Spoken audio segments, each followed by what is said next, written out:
Minnesota Wild 16-1-4.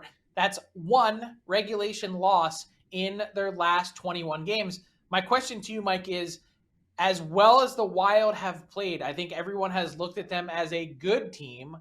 Have they now vaunted themselves into the conversation as a legitimate Stanley Cup contender and threat?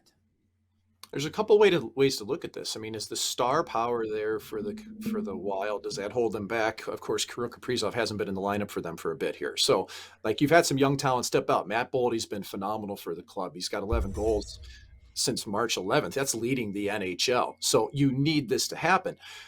I think for me, what makes the Wild really dangerous, Frank, is that they grind out wins. Like, it's not very often that they run a team out of the building or they outchance them like crazy, possess the puck. Like, they just win and they play strong defense for the most part. They suppress shots and they've had really good goaltending on top of that. So to me, I look at Minnesota as a team that is built for the playoffs. Again, they may not necessarily always have the flashiness in the regular season that makes you think they could just clobber a team right off the bat. But I think this team's really dangerous right now. And especially when Kaprizov comes back, it adds that extra layer, the superstar layer to it. And I'll give you this last night, man. This was always my test when I looked at Minnesota.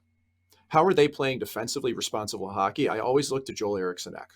Last night, +3. Look at the Avalanche players. Their big dogs last night, Makar, McKinnon, and Rantanen, they were all -3. And that's a lot of that matchup with Eriksson-Ek.